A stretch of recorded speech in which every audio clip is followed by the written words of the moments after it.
చారిత్రాత్మకమైన కట్టడం చార్మినార్ దగ్గర నుంచి ప్రారంభించి మత సామరస్యానికి పునాదులు హైదరాబాదు నగరంలో బలంగా ఉన్నాయి.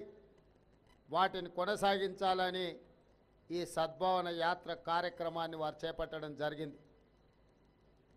వారి జ్ఞాపకార్థం ప్రతి సంవత్సరం ఆ స్ఫూర్తిని కొనసాగించడానికి పెద్దలు జి నిరంజన్ గారు సద్భావన యాత్ర కమిటీని ఏర్పాటు చేసి ప్రతి సంవత్సరం అక్టోబర్ 19 నాడు ఈ కార్యక్రమాన్ని ఏర్పాటు చేసి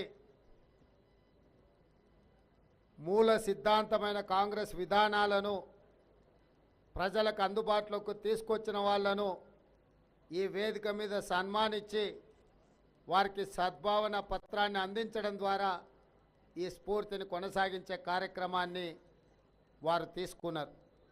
అందులో భాగంగానే ఈరోజు మా అక్క మాజీ మంత్రివర్యులు శ్రీ రాజీవ్ గాంధీ గారి స్ఫూర్తితో ప్రజా జీవితంలోకి వచ్చి డాక్టర్గా ఉన్న పేద ప్రజలకు సేవ చేయాలన్న ఆలోచనతోటి శాసనసభ్యురాలుగా మంత్రిగా సుదీర్ఘకాలం ప్రజలకు సేవలు అందించిన డాక్టర్ జె గీతారెడ్డి గారిని ఈరోజు ఆ సద్భావన అవార్డుకు వారు ఎంపిక చేయడం మనస్ఫూర్తిగా నిర్వాహకులకు అందరికీ నేను ధన్యవాదాలు తెలియజేస్తున్నాను.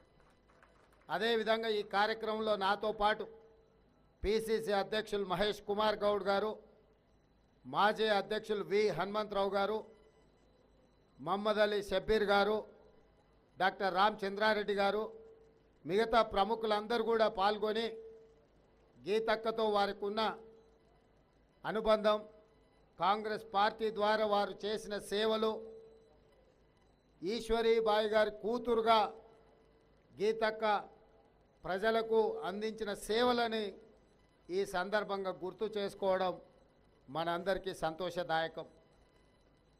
రాజకీయాలలో ఏ సందర్భం వచ్చినా పదవి వదలకుండా పదవి కావాలనే వాళ్ళని నేను చాలామందిని చూసిన.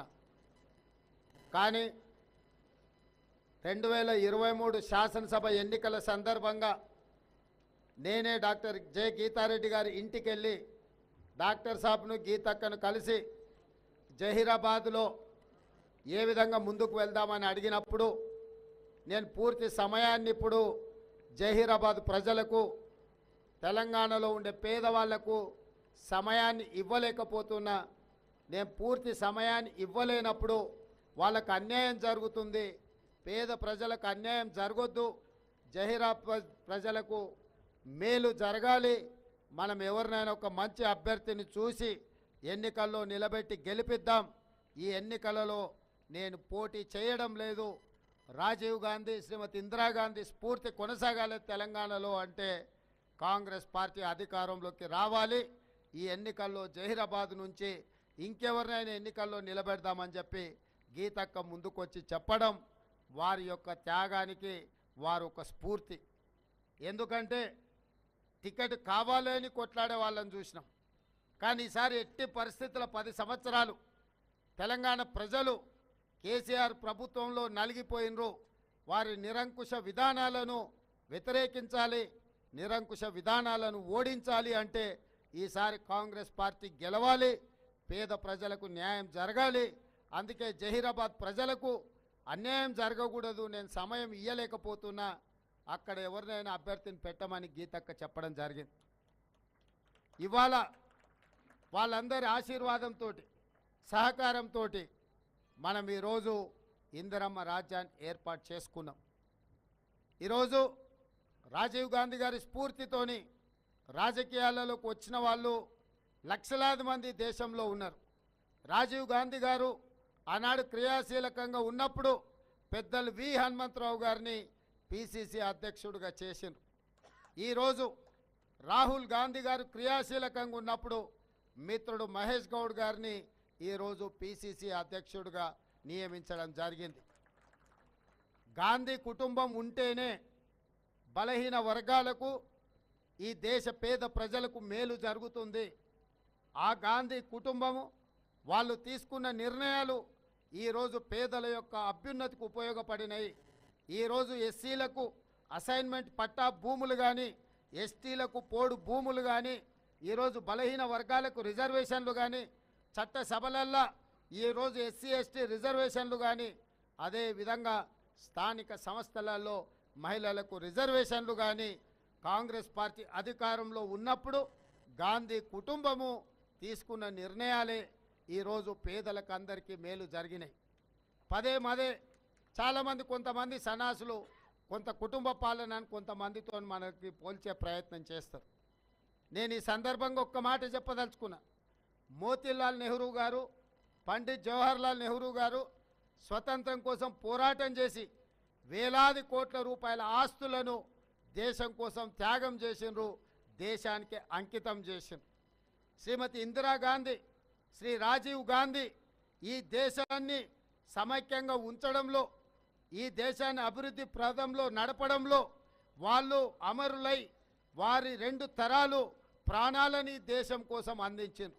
ఆ తర్వాత వచ్చిన 2 తరాలు శ్రీమతి సోనియా గాంధీ గారు, శ్రీ రాహుల్ గాంధీ గారు ప్రధానమంత్రి రాష్ట్రపతి పదవుల అవకాశాలు వచ్చినా ఏవి తీసుకోకుండా మన్మోహన్ సింగ్ గారిని, పివి నరసింహారావు గారిని ప్రధానమంత్రులుగా, అదేవిధంగా ప్రణబ్ ముఖర్జీ లాంటి మేధావిని రాష్ట్రపతిగా నియమించి పదవి త్యాగాలు చేసిండ్రు. 6 తరాలు 6 మంది మోతీలాల్ నెహ్రూ, జవహర్లాల్ నెహ్రూ ఆస్తులు త్యాగం చేసి దేశానికి స్వతంత్రం తీసుకొచ్చిండ్రు. స్వతంత్రం వచ్చిన దేశానికి ఈరోజు ఇందిరాగాంధీ, రాజీవ్ గాంధీ ప్రాణ త్యాగాలు చేసి ఈ దేశాన్ని సమైక్యంగా ఉంచగలిగినారు. ఆ తర్వాతి తరం శ్రీమతి సోనియా గాంధీ, శ్రీ రాహుల్ గాంధీ పదవి త్యాగాలు చేసి పదవుల కోసం కుక్కల్లాగా కొట్లాడుకుంటున్న ఇతర పార్టీలను చూసినాం. కానీ పదవులను పెద్ద వ్యక్తులకు, గొప్ప వ్యక్తులకు ఇవ్వడం ద్వారా దార్శనికత చూపించి ఈ దేశాన్ని అభివృద్ధి పదం వైపు నడిపించిన నాయకత్వాన్ని అందించిన సోనియా గాంధీ గారిని, రాహుల్ గాంధీ గారిని ఇవాళ దేశంలో యువత ఆదర్శంగా తీసుకోవాలి. అలాంటి గొప్ప కుటుంబం, గొప్ప వారసత్వం ఉన్న గాంధీ కుటుంబానికి ఈరోజు ఏమైనా పోలిక ఉన్నదా మీరు ఒక్కసారి ఆలోచన చేయండి. గాడితకేం తెలుసు గంధం చెక్క వాసన అని పెద్దలు చెప్పారు.